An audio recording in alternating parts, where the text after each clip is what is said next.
Welcome to the Dire Gentleman channel. I'm Gus Zagarella. And I'm Charlie Porritt, the other British one. I have to always have someone British in every group meeting. It's a requirement. I'd say that's a mark of quality, but It makes the show that much classier. So today we are going to be talking about the Disney Plus show Wandavision, which just aired its last episode at the time of the recording. So massive spoiler warning for anyone that hasn't already seen it. I know that's implied, but if you don't say it, YouTube comments get angry at you.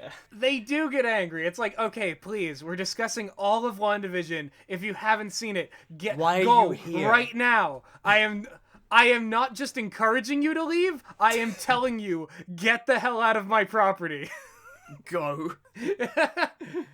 This was a really interesting show. It's kind of a testing ground for, Disney Plus's whole continuation of the MCU in show form. But I'd like to think that in many ways, this will be remembered as something unique. Given that this is, like you say, like it's the first Disney Plus Marvel thing that they've done, I'm surprised that they went with something that is slightly more experimental and plays with its formula a bit more than, what we've seen of like the Falcon and the Winter Soldier or Loki so far, that look very much sort of the standard MCU affair. Yeah, they kind of front-loaded possibly the weirdest entry into this. Loki, from the looks of it, and granted, I don't know if I fully remember the trailer because I think I only watched it once. It looks like it might have a little bit of mind-bending sorcery in it, but nothing on the level of what is seen in WandaVision, which kind of plays with the medium of television itself. Yeah, I like that they worked it into the format of the show. You, the audience, are experiencing the effect of this sort of mind-bending, reality-warping power. Right, because there's this sort of inherent magic in the silver screen, as it's called, in television itself. Obviously, I love movies like Doctor Strange and Inception, which are about these crazy mind-bending visuals and the characters can do fantastic things, but the magic stays within the text. It doesn't really affect the audience in the way that WandaVision does, and I think in that way, by focusing it on television, it's focused on a very real thing that people have considered magic for generations. Maybe we should talk about the gimmick itself, because I love what the first couple episodes of this do, and essentially their commentary on television trends and the restrictions and lack thereof at certain eras of television. Yeah, I like how events in the show, and events especially in the first sort of couple of episodes, have this nice sort of mirroring of, the changing conventions and the changing practices within sitcoms. I mean, a great example is the moment in episode 2 where Wanda and Vision's bed shifts from 2 single beds to a double bed, which sort of happened around the time of the eras that they are reflecting in these episodes. So I think that, they really... this is very clearly a show that's made by people who know their stuff about both the history of sitcom and the history of television as a whole, and are sort of paying homage to that and, like you say, making comment on it as well. And it's a show that rewards people for having some working knowledge of the history of television, the history of the industry, the way that certain things might resemble the opening of the Brady Bunch, or the boss's dinner being this big important thing, and being a fish out of water being this well, you don't want to look like you're someone who doesn't know how to be an American. There's all this interesting subtext there that really it's not just fan service. It's a active reward for people who have consumed more media to enjoy more of the show with. There's a lot of attention to detail in... I feel like the first... And this is a hot take. Buckle in, everyone. I feel like the attention to detail lasts pretty much up until we get to, the more standard MCU stuff that starts to come in. You were not alone. I felt much the same way as some of this stuff started to go in. And there were a lot of elements of the Hex plot that I did enjoy. I liked seeing Kat Dennings return playing Darcy. Personal highlight for me. I loved the re-inclusion of her character. She's one of those characters, too. Obviously, Kat Dennings is very talented, but Darcy is one of the characters in the MCU that shows, oh, hey, civilians can actually do things. And I think that works with Jimmy Woo and Monica Rambeau too. Like, all three of those characters I really liked. They kind of carried what was otherwise kind of like a I've seen this sort of thing before plot. Yeah, and it's a testament to the strength of those characters and how well they've been received that people are already calling for like an X-Files style spin-off with those three. But also like with Darcy coming back, I like that this took the effort to not just reintroduce this character to be like, hey, you remember this character, the goofy sidekick from Thor: The Dark World and the first Thor movie. They actually remembered that she's a scientist. And they show like, yeah, she's got her doctorate and she's actually progressed and had like academic growth since we've last seen her, and personality-wise she's still the recognizable, lovable, very funny and fun to watch character.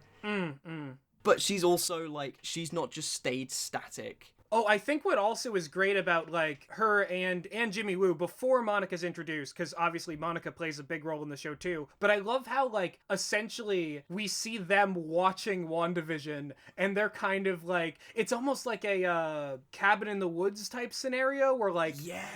That is one of my favorite horror movies as well, by the just side note. Love Cabin in the Woods. WandaVision has, like, a little bit of Cabin in the Woods in its DNA, in the inclusion of, like, having, like, these characters who are studying this, like, phenomena also be watching it like a TV show and commenting on it as if it were, like, a sitcom within that genre. Now, WandaVision, I think, in its totality, doesn't qualify itself as a sitcom, but it's certainly a work that uses sitcom to make statements. Do we want to get into themes? Because I have some thoughts about, like, the thematic sort of bits of this. Yeah, me too. I think that the finale, especially the last two episodes, really changed a lot of what I thought the show was about up until that point. Not necessarily in a bad way, but it certainly called into question a lot of the things that I had taken for granted as part of this. Let me ask you a general, very, very general question. If you could sum up, like, in one word, like, a theme as to what WandaVision is about, what do you think you'd say it's about? In a word, WandaVision is about magic, but fair. I feel like I need to elaborate. But I want to hear what you think it's about. I think it's a story about grief. Not so much the, like, overcoming of grief, but more the learning to acknowledge it and the learning to be aware that it's something that needs to be overcome. I agree with that. You could even argue that she's created more grief for herself. The first stage of grief, which is denial, if I'm not mistaken, the entire series the entire series of WandaVision so far is Wanda in denial of the life that she's led. Yeah, and the losses. And in denial of who she is now and what she will be in the future. I mean, yeah, to hone it even more, it's about that first stage of grief. This, you know, because the whole reason that we see in the penultimate episode, which I know a lot of people have criticized for being like, oh, it's an expo dump. I think as exposition dumps go, it was a pretty good one. I don't know if the people who, like, are really focused on that argument have ever read a comic book, which frequently will just, like, really over-explain things sometimes. Like, oh boy, buckle in. It is time for all the flashbacks issue. Yeah, like... Have they ever read Thor versus Gore the God Butcher? And, like, it's just like, oh, yes, here's how all the Thors got here to this one place to confront the guy who made the God Bomb. Yeah, exactly. I think that everyone that's sort of coming at it with that argument, without acknowledging it's a piece of comic book media at the end of the day. Yeah, know the genre that you're critiquing. Yeah. Like, no, and that's not to say that comic book things shouldn't employ other techniques in storytelling sometimes, but if it's part of the genre generally, it shouldn't come as, like, it shouldn't make you aghast that it is in such a way, you know? And like I said, as exposition dumps go, I have seen worse. Okay, so I take it, we're both good with the idea of, like, this continuing. Neither of us feel that the story really fully wrapped up, because I definitely didn't feel like the story was over at the very end. Absolutely. And I think, like, it's done the very standard MCU thing of, like, the story will continue. Again, massive spoilers if you haven't seen it. There's 2 post-credit scenes in the end of this final episode. One, which is very obviously setting up Secret Invasion, which is the Nick Fury series, which is going on. And the next one, I believe, is supposedly leading into Doctor Strange and the Multiverse of Madness. I'm glad one of us has the finger on the pulse of this stuff. I did want to just say, in mentioning those like sort of teasers for future things, I really love the way that they made Monica Rambeau into Photon in this. Oh, absolutely. Like, it's been a while since we saw an actual superhero origin in one of these movies. Like, in Captain America Civil War, they just straight up had, like, yeah, Spider-Man's been around, whatever. Like, it's been a while since, like, we see someone get their powers, and for a reason that, like, is super believable. Because, like, the Hex did this to her, you know? That's Infinity stuff. That makes so much sense, and the way that, like, her powers manifest, you're just like, I think I understand why the Hex would give someone these powers. Yeah, and I also like that, you know, they took the adequate time to set it up and get us interested in her as a character. And I know she's been in Captain Marvel, but as a kid. Yeah, it wasn't the same actress. That they took the effort, again, like with the Darcy thing, like the effort to remind us, like, hey, she's progressed.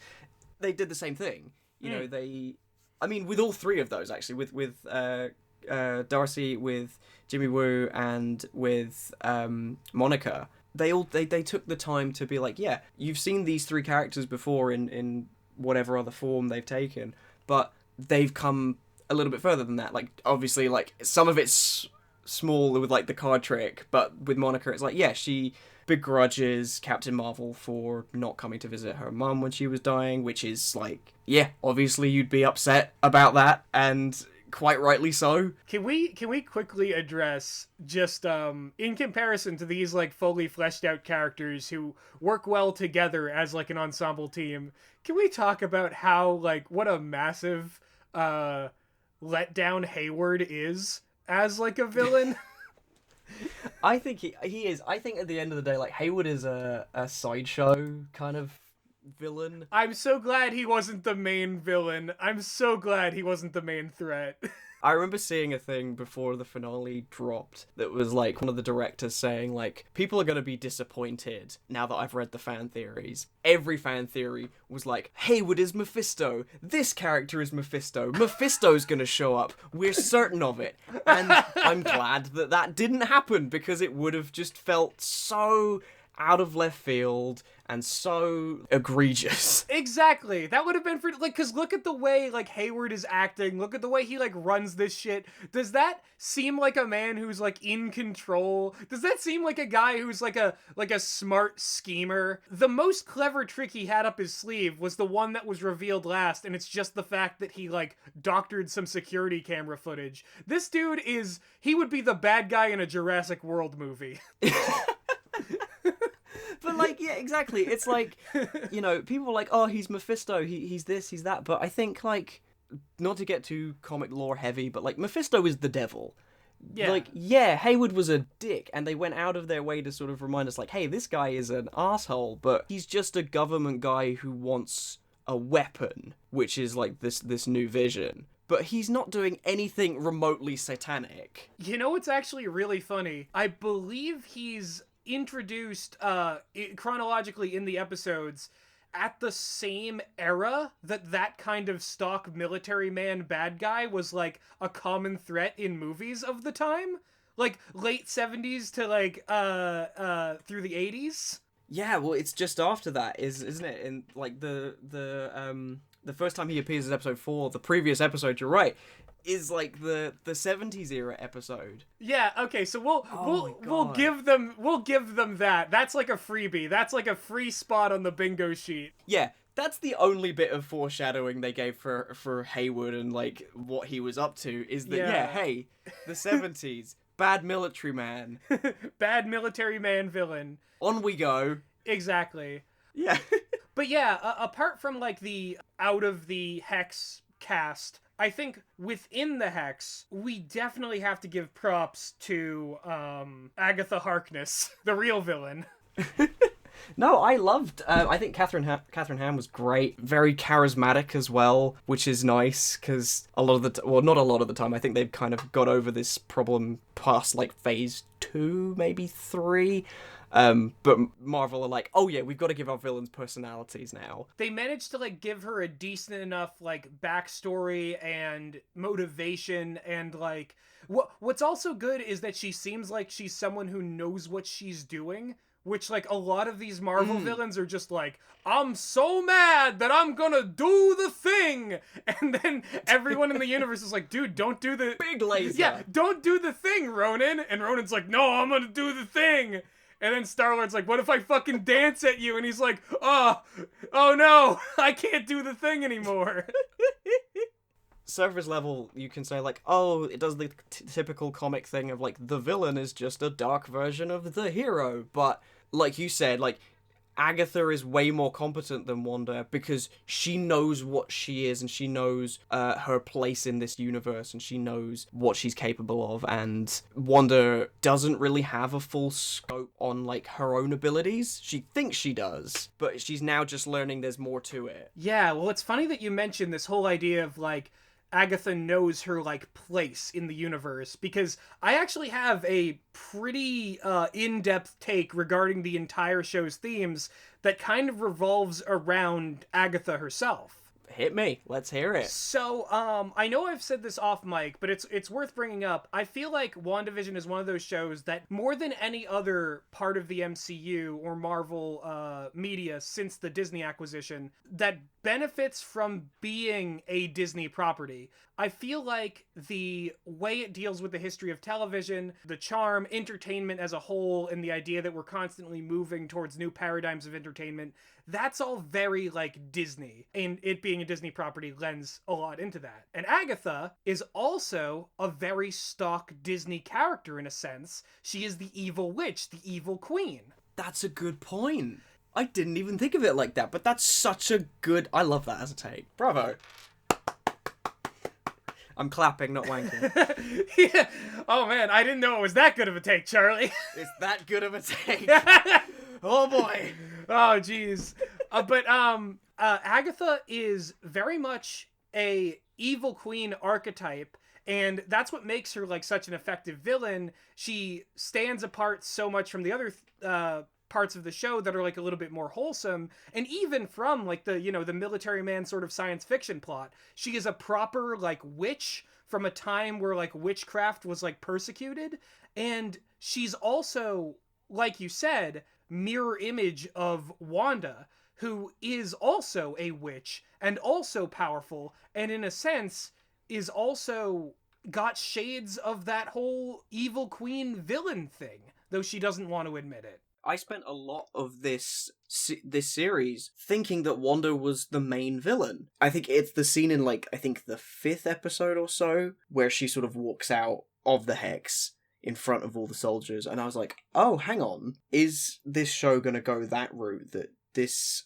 is a character that's, you know, gone so off the deep end, been so consumed by grief that she's allowed herself to become cruel and callous? And I think, like, they handled it really well in that she doesn't know just how bad she's making things for the citizens of Westview and just how hellish she's made their existence, and sort of thinking that she's in full control of it when she's actually not. Exactly. And Agatha is, like, the one who really, like, you know, hammers that home. It's like, you did this, you are the villain of the story, like, this is who you are. You either, like, own it, like I do, and you become aware of it and you learn how to use your, like, evilness as a weapon, or you, like, give it to someone who can do it. Yeah, who's willing to do the things you can't and willing to use it to, you know, full potential. And that's the thing. I think that, like, maybe it's never outright said, but it feels like Agatha wants to become the Scarlet Witch,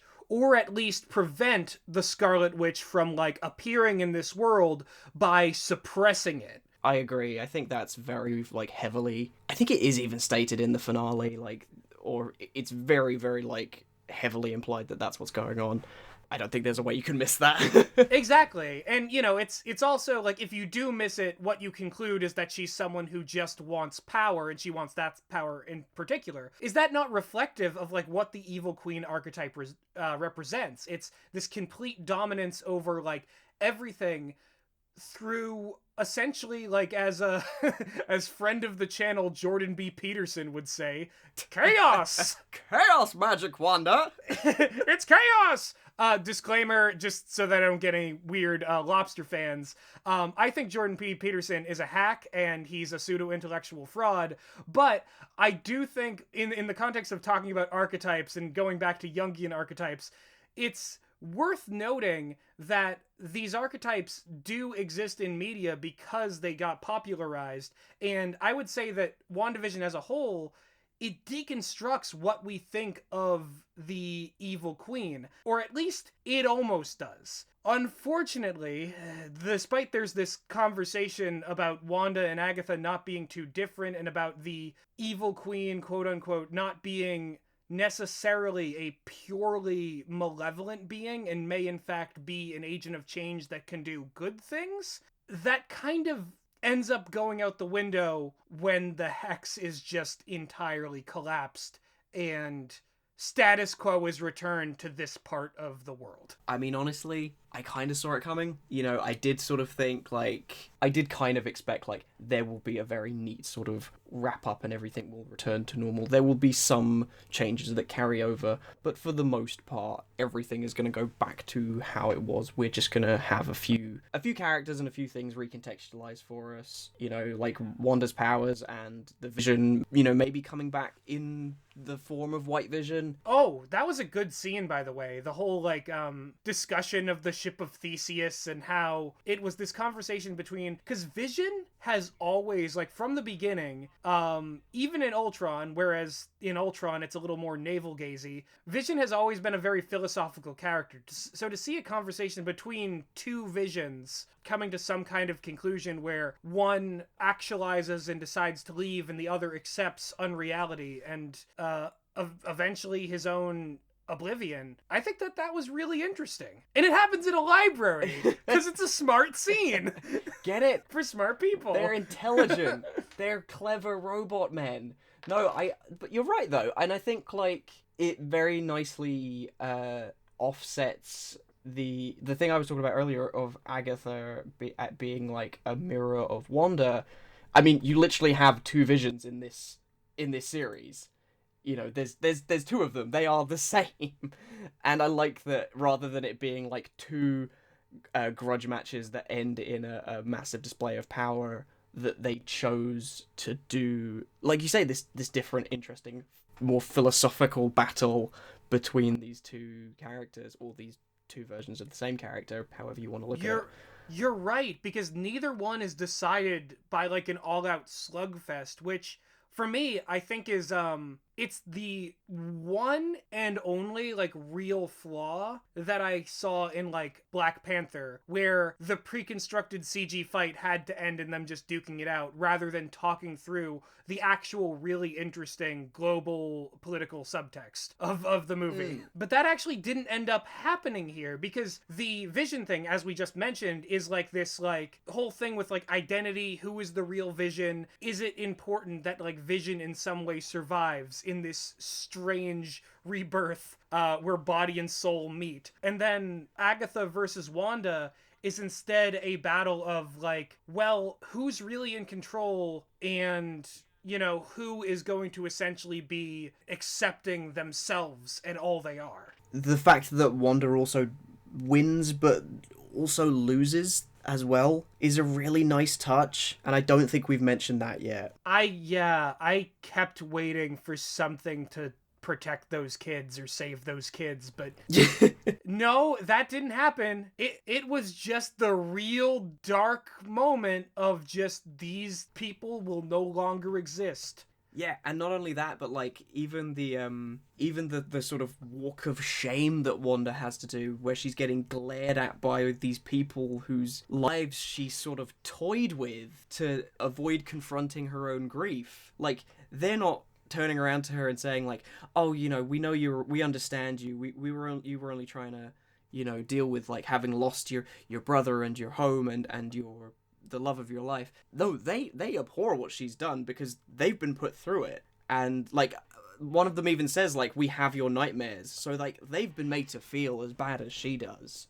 Yeah, like that was some like get out sunken place shit that like Wanda induced on this whole town. Like they're completely justified in being like, get this witch out of here. Yeah, well, it is exactly like Agatha says in the finale. Like it's always the torches and pitchforks for ladies like us, Wanda. And I think like in this instance, the residents of Westview are well within their right to sort of vilify Wanda because she's put them through hell. Because she's been through hell. You know what's actually super ironic too? Agatha really didn't do anything evil in Westview except for try and take Wanda's power and stabilize the hex. If anything, it seems like if Agatha would have won, it would have only hurt Wanda personally, but everyone else would have been free anyway. Yeah. Exactly. And like there was a lot of like speculation on like, and I like that they do sort of have little subtle hints of like Agatha sort of manipulating Wanda, especially in the early episodes, because if you watch very close, not very closely, but it's hard to miss, but she mentions in the first episode to Wanda like, oh, what about seduction techniques? And then in the next episode she mentions school admissions and makes a sort of glance down towards like Wanda's stomach, and then by the end of that episode, oh, Wanda's pregnant. So there was like, and there was a lot of like fan theories going on about like, oh, is she manipulating Wanda to have kids because in the comics her kids are shards of Mephisto's soul and Agatha is in league with Mephisto. And again, enough with the Mephisto stuff. Yeah. Enough with like the devil shit, Yeah. It's not only is it played out, but come on, it was as if like they were gonna set up these 9 episodes having never mentioned Mephisto, and then in the finale, it's Mephisto and it has been all along. Like, even as a comic fan, I'm like, no, that's egregious. Come on. It's Ganon. Ganon was here the whole time, everyone. He was pulling the strings. No, okay. You know what's fascinating though about keeping like the major threat to everyone, alternatively like Wanda's power and or Agatha, it actually makes me think. Now this didn't occur to me at first because this isn't like my default just because of the way I was brought up, because of like how I identify, like, socialization, blah, blah, blah. This isn't how I like look at media as a default. But when you bring up so many of the times that that Agatha is talking about like pregnancy and like how to please the husband and like all this stuff with Wanda, this WandaVision is really a show about like what it means to embody femininity in a way, like be a traditional woman in America, which I didn't really think about. I think you're right. And I think like, again, it goes back to the evil queen archetype. It goes back to the evil queen archetype, and even more so, like, it uses the sitcom stuff to do that as well. Because in the first episode, she's this housewife, and she's using she's got magic powers and does throughout, but she's just using those to essentially like keep her husband's boss happy and like make sure that her husband doesn't get fired. Yeah, that's actually really interesting, because throughout the show she goes from like 1950s housewife to someone who can get a little bit more involved, to like, the magic show where she's basically doing everything because like her husband's in some hijinks, like, and it eventually builds up to like her becoming master of her own destiny, but losing her family in the process, which maybe kind of hints at the alienation that everyone has kind of endured over the course of capitalism. Like, women, like everyone else, are kind of more free, but we're also more restricted. And that's maybe what the hex represents. It's no matter what, you're still trapped in whatever your, corporate overlords construct for you. Until you break the boundary and truly become a free being, like she is at the end when she goes off and she's like, well, I have my power, but I'm down to just being an individual in a world that doesn't understand or want me. So I now need to like go on a proper Joseph Campbell journey and figure out what it was all about from the beginning. Oh my god. But you're right, I think there's definitely elements of that in this show as well. Like, if anything, now I'm thinking maybe it was a bit reductive for me to just say it's about grief, because there's a lot more substance to this, A, than I expected, B, that is allowed to sort of shine through using like these television and sitcom tropes, and like it benefits both from being a Disney property but also being a television show as well, and it leans very much into that. Exactly. Well, it's not about grief. It's about grief. It's about magic. It's about femininity. It's about like forming families. Yeah. It's about learning to actualize yourself in a world that has a variety of constantly shifting expectations for you. It's about so much stuff besides just Scarlet Witch created a big hex and now everyone's got to do an annihilation on it. Yeah. It's like, yeah, and you know what? I think I'm glad that there's more to it than like a standard Marvel affair, and I'm glad that it sticks with the sitcom thing for as long as it does. And I know, like, we've said before, like, beyond a certain point it does get a bit like, okay, like, we've seen bits of this before and whatever, but I think on the whole I can say without a doubt WandaVision good. Yeah, though I do have one final one final meme. I'll go for it. About WandaVision. What's interesting is that if you take the show as a whole, and granted, I'm going to rewatch this show at one point. I can already feel that. But having just seen the finale today and thinking about the entire show in retrospect, isn't it really fascinating that this is a property of Disney that reflects so much of the magic that we think of Disney. We think of it always being there throughout several generations, throughout our childhoods. I mean, a really great comparison you made off mic a while ago to me was the Carousel of Progress. Yeah, it's like the Carousel of Progress in show form, and it also has a heaping helping of talking about what it means to be both a robot man who's a philosopher trying to find himself again, and a evil queen who's just actually trying to be just a woman that people are up in arms about. But it's also a show about how WandaVision itself and all this charm and all this magic it brings is deeply unethical to manufacture. Everything we see in those first few episodes is a nightmare reality where these people are trapped. They don't get compensated, they get ripped out of their normal lives, and they have to just put on this charade because it is what the person in control wants. And I think that that's really interesting that Disney would maybe accidentally put out a show like that. Congratulations, Disney. You played yourself. Exactly. Oh my god, that's such a good point. What a note to go out on. WandaVision good. WandaVision based. WandaVision hexed. Oh boy. Do you have any final thoughts about WandaVision? I am both pleased that they have taken this character who was let's be honest, a little bit underdeveloped in the Avengers movies. She has some very good moments in earlier films, but Wanda has never been a mainstay Avenger on your levels of your Captain Americas and your whoever's. And I really like that they've taken the opportunity in doing this show to present a more nuanced sort of portrayal of a complicated person. Because I feel like Wanda is they've highlighted that she can be quite a complex character because of all the trauma that she's had to endure. It's also a example of yes, Elizabeth Olsen is really, really, really good at acting. Don't even think she isn't.